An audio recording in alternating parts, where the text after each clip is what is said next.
Is a news brief with truth. See the men on the screen.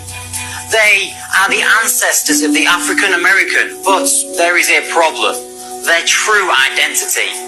Thomas McNeely has the story. Well, William, the African American community is deeply divided due to the tagline, African Americans ain't Africans, which can be found in numerous places on the web. That should be obvious as to why it's causing a commotion, but if it escapes you, let me explain. The current American education states African Americans were brought to America as slaves from Africa, which is simply not true.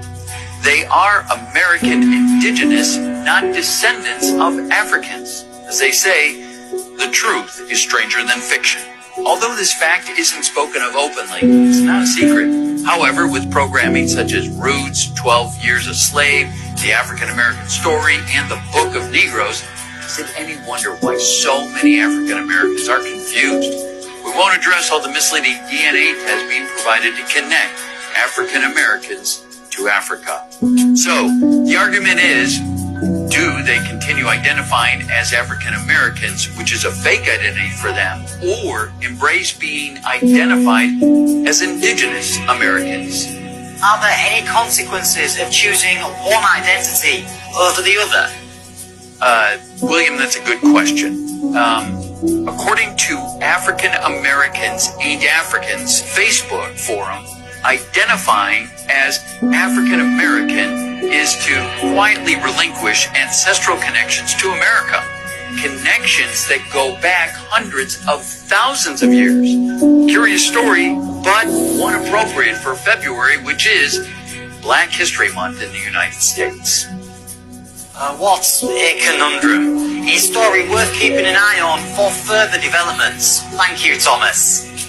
The drawing used in this presentation is from the 16th century book, America, being the latest and most accurate description of the New World by John Ogilvy and Arnoldus Montanus.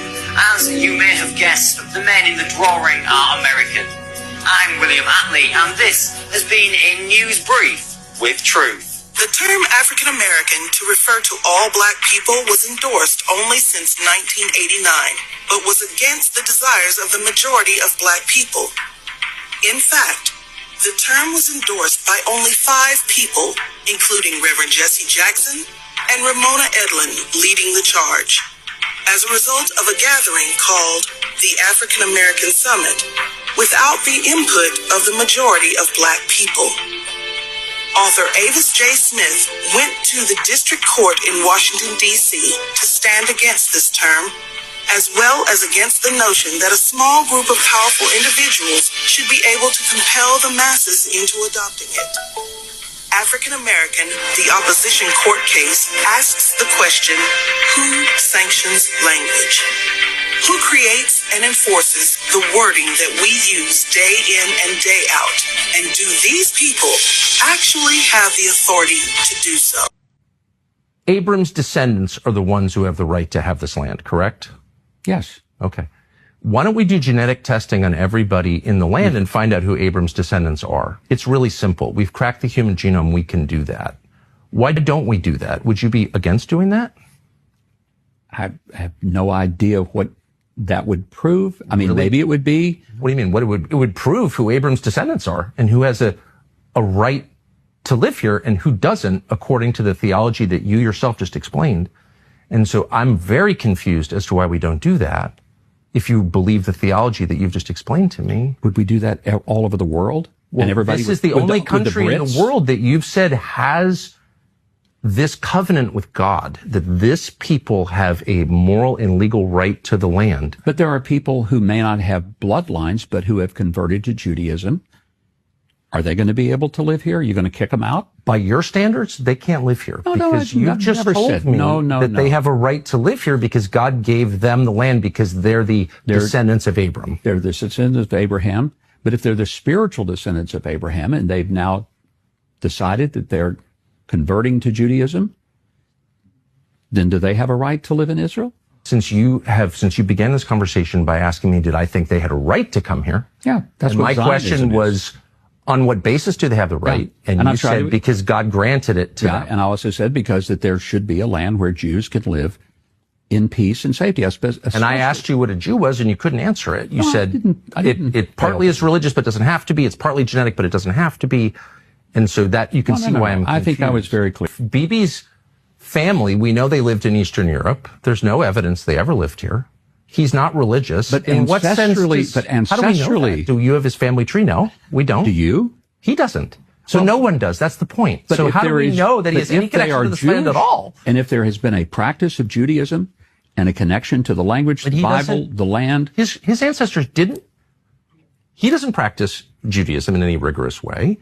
His ancestors didn't live here. They didn't speak the language, and there's no evidence they ever lived here. So in the territory that Israel controls today, particularly in the West Bank, who, through genetic testing, we can know their families have been here for thousands of years. We don't know whether they practiced Judaism, whether they were Samaritans, pre-Islam. We don't know that. A lot of them we know have been Christians for 2,000 years. They have less of a right to the land than someone whose ancestors, the only thing we know about them is they lived in Latvia or Poland. They're Eastern European. How does that work? You a sellout, Jesse Jackson. You gave us that two continents bullshit. That's not true. I never said that. Bullshit. You sold us out for your own gain. You're twisting the facts. I was trying to help. Help, you betrayed us. I'm from San Angelo, Texas. It's also considered as a Indian reservation. My grandma, one thing with my grandma on my mom's side, last name's Washington. You know, she said, I remember when Jesse Jackson had announced that, oh, we from Africa, all that stuff. My grandma was pissed. My grandma, you see how the flyer was? My grandma was pissed. Wow, she was pissed when people would say you're from Africa? When he said that, because he went public. He was the one that pushed that agenda. Who is he? Jesse Jackson. Okay. But I remember sitting on my great-grandmother's porch with my grandma and my cousin Renoya, and she was like, don't you ever say that you African-American. Yeah, why is that? She's like, don't you ever say you African-American, just remember that you some type of Indian. And so at this time, I'm in 5th grade. I'm at Glenmore. So I'm going back to school. I went straight back to school that next day and questioned my history teacher. You know, these Indians are Spanish looking color, but that's what you say. But in the book that you're giving me, they're my color. So make it make sense. So when I went to school, I looked in the back of the index. My grandma told me we were Blackfoot. Blackfoot is a mixture tribe of Cherokee and Apache Indians. Whenever they captured them, they put them together, and they had crossbreed. You know, some of them crossbreeded with one another. So they created the nation called Blackfoot. I sold out my own people. I kept my Cherokee Indian heritage. And I'm getting government big checks to do it. 1,000 years ago, in the heart of these mountains, people lifted the earth toward the sky. Every basket, every step, for the ones yet to come. For all of us. This strength built more than a mound. It built a legacy, Nikwasi, where the earth remembers. We are the real American Indian Hebrews, the ancient mound builders and pyramid builders. All praises to the Most High. We are the real American Indian Hebrews, the ancient mound builders and pyramid builders. That's right. We built these mounds. The true history is rising. We are the ancient mound builders and pyramid builders. We are the ancient mound builders and pyramid builders. We stand on our ancestors' land.